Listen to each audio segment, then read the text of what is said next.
Welcome to Telugu current affairs. ఈరోజు మనం 9th May 2020కి సంబంధించిన ఈనాడు ఎడిటోరియల్ అనాలిసిస్ చూస్తున్నాము. వైరస్ల వ్యాప్తికి డిజిటల్ చెల్లింపుల ద్వారా కల్లెం అనే పేరుతో వచ్చిన ఎడిటోరియల్.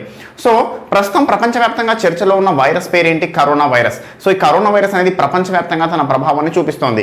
అయితే ఈ కరోనా వైరస్ వ్యాప్తి అనేది ఏ విధంగా జరుగుతోంది అని అంటే, ఎవరైనా వ్యాధిగ్రస్తుడు అంటే కరోనా వైరస్ బారిన పడిన వ్యాధిగ్రస్తుడు దగ్గినప్పుడు కానీ తుమ్మినప్పుడు కానీ ఆ తుంపర్ల ద్వారా వ్యాధి ప్రబలే అవకాశం ఉంది. అంటే ఆ యొక్క వ్యక్తి దగ్గినప్పుడు 1 మీటర్ దూరం వరకు కూడా ఈ తుంపర్లు ప్రవహించే అవకాశం ఉన్న క్రమంలో ఆ డిస్టెన్స్ లోపు ఉన్న వ్యక్తికి ఈ యొక్క వైరస్ అనేది సోకే అవకాశం ఉంది. ఇక రెండో అంశం ఏంటంటే, వైరస్ వ్యాధి బారిన పడ్డ వ్యక్తిని ప్రత్యక్షంగా తాకినా కూడా ఆ యొక్క తాకిన వారికి ఆ తాకిన చేతులతో తన నోటిని ముక్కును తాకినప్పుడు కానీ ఈ వైరస్ అనేది వ్యాప్తి చెందే అవకాశం ఉంటుంది. సో ఈ క్రమంలో పెద్దగా చర్చలో లేని ఒక అంశం ఏంటంటే, కరెన్సీ నోట్ల ద్వారా కూడా వైరస్ వ్యాపించే అవకాశం ఉంది.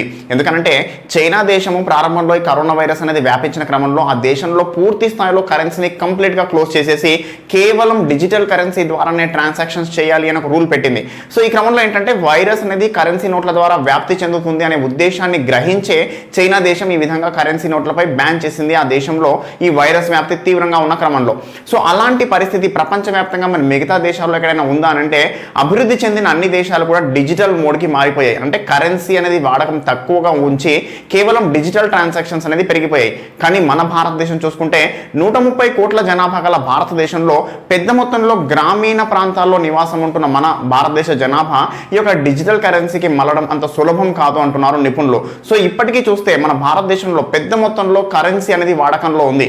సో ఈ కరెన్సీకి సంబంధించి చూస్తే మన భారతదేశంలో ఒక కరెన్సీ నోటు ముద్రణ జరిగిన తర్వాత దాని యొక్క సగటు జీవిత కాలం ఎంతంటే 3 సంవత్సరాలు. అంటే ఒక నోటు కొత్త నోటు ముద్రణ జరిగి రిజర్వ్ బ్యాంక్ నుంచి బయటకు వచ్చిన తర్వాత వినియోగంలోకి వచ్చిన తర్వాత సగటుగా అది 3 సంవత్సరాల కాలం ఉంటుంది. అంటే 500 రూపాయల నోటు కొంచెం ఎక్కువ సమయం 7 సంవత్సరాలు ఉండొచ్చు, 10 రూపాయల నోటు 2 సంవత్సరాలు ఉండొచ్చు. సో యావరేజ్గా 3 సంవత్సరాల కాలం అనేది అందుబాటులో వినియోగంలో ఉంటుంది. సో ఈ క్రమంలో ఇది ఎంతో మంది వ్యక్తుల మధ్య చేతులు మారడం, ఆ చేతులు మారిన క్రమంలో ఈ కరెన్సీ నోట్లు అనేవి ఏవైనా వైరస్లని కూడా వ్యాప్తి చేసే అవకాశం ఉంది అంటున్నారు. సో ప్రస్తుతం చర్చలో ఉన్న కరోనా వైరస్ని పక్కన పెడితే ఇతరత్ర వైరస్లు కూడా కరెన్సీ నోట్ల ద్వారా వ్యాప్తి చెందే అవకాశం ఉంది అంటున్నారు నిపుణులు. సో ఎందుకనంటే పెద్ద మొత్తంలో ఈ మన దగ్గర వ్యక్తులకు ఉన్న అలవాటు ఏంటంటే, నోట్లను లెక్కించేటప్పుడు ఈ యొక్క నోటిలో ఉండే తడి ద్వారా ఈ నోట్లను లెక్కించడం అనేది చాలా మందికి అలవాటు. సో ఈ క్రమంలో ఏంటంటే వాళ్ళకి తెలియకుండానే కరెన్సీ నోట్లపై ఉన్న వైరస్ని వాళ్ళ శరీరంలోకి పంపించుకుంటున్నారు ఆయా వ్యక్తులు. సో అలాంటి పరిస్థితులు అనేవి ఈ కరోనా వైరస్ అనేది ఉధృతి కొనసాగుతున్న పరిస్థితుల్లో అది ఎంత మాత్రం శ్రేయస్కరం కాదు అంటున్నారు.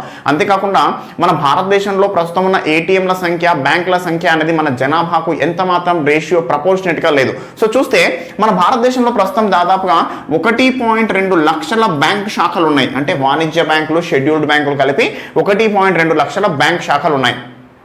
అయితే ఈ మన భారతదేశ జనాభాకి అనుగుణంగా మన భారతదేశంలో ప్రస్తుతం చూస్తే ప్రతి 1,00,000 మందికి 13.5 బ్యాంక్ శాఖలు ఉన్నట్టుగా చెప్తున్నారు. సో 1,00,000 మందికి 13.5 బ్యాంక్ శాఖలు అనేవి అంతర్జాతీయ ప్రమాణాలతో పోలిస్తే చాలా తక్కువ. సో కానీ మన భారతదేశంలో జనాభా ఎక్కువగా ఉన్న క్రమంలో ఈ బ్యాంక్ శాఖలు అనేవి సరిపోయినంతగా లేవు అంటున్నారు.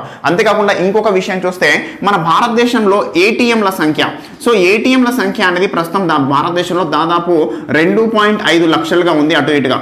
సో 2.5 లక్షల ఏటీఎంలు అని అంటే ఆ యొక్క రేషియో 1,00,000 జనాభాకి తీసుకుంటే మన భారతదేశంలో 1,00,000కి 20 ఏటీఎంలు అందుబాటులో ఉన్నాయి యావరేజ్గా. సో ఈ పరిస్థితి ఏంటంటే, మన భారతదేశంలో ప్రతి 1,00,000 మంది జనాభాకు 20 ఏటీఎంలు అందుబాటులో ఉన్నాయి అంటే దాని అర్థం పెద్ద మొత్తంలో జనాభా ఏటీఎం సెంటర్లకి వెళ్లాల్సిన అవసరం ఏర్పడుతోంది. ఎందుకంటే మనం ఇంకా ద్రవ్య ఆర్థిక వ్యవస్థ అంటే ఫిజికల్ మనీనే వాడుతున్న ఆర్థిక వ్యవస్థ. సో ఫిజికల్ మనీ, భౌతిక పరమైన కరెన్సీని వాడుతున్న క్రమంలో ఏటీఎంల ద్వారా మనీ విత్డ్రా చేసుకోవడానికి వెళ్ళినప్పుడు ఆ ఏటీఎంల సెంటర్ల ద్వారా కూడా వైరస్ వ్యాప్తి చెందే అవకాశం ఉంది అంటున్నారు. సో ఆ క్రమంలో ఎంత పెద్ద మొత్తంలో చర్యలు చేపట్టినా కూడా, రోజుకి 10 సార్లు శానిటైజ్ చేసినా కూడా ఈ ఏటీఎం సెంటర్లను కానీ ఆయా రూమ్లను కానీ ఈ వైరస్ వ్యాప్తి చెందే అవకాశమే ఉంది అంటున్నారు. సో ఇలాంటి పరిస్థితుల నుంచి బయటపడాలి అని అంటే మరి ఏంటి మార్గం అని అంటే, కేవలం డిజిటల్ మోడ్, డిజిటల్ కరెన్సీకి మారడం. సో ప్రస్తుతం మన భారతదేశంలో చూస్తే 82 కోట్ల డెబిట్ కార్డ్స్ అనేవి ఇష్యూ చేయబడ్డాయి.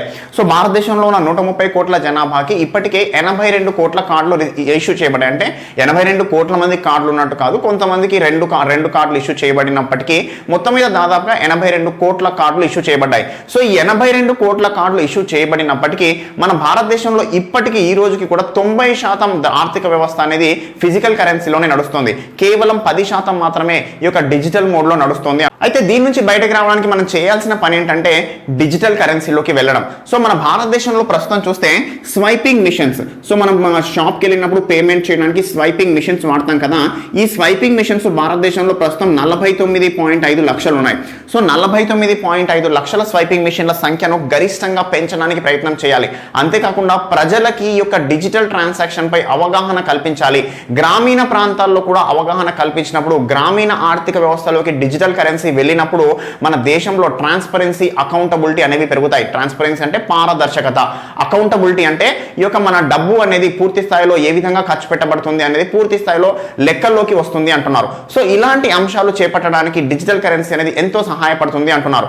అయితే ప్రధానంగా మన భారతదేశంలో గ్రామీణ ఆర్థిక వ్యవస్థలో కానీ పూర్తి స్థాయిలో కానీ డిజిటల్ కరెన్సీలోకి వెళ్ళడం అంత సులభమైన విషయం కాదు. మరి ఈ పరిస్థితుల్లో చేయాల్సిన పని ఏంటి అంటే ఈ వైరస్ల బారి ఇలాంటి అంశాల బారి నుంచి బయటపడాలి అంటే మరి చేయాల్సిన పని ఏంటి అని చూస్తే ప్రస్తుతం ఉన్న ఏటీఎంల సంఖ్యను గణనీయంగా పెంచాలి అంటున్నారు.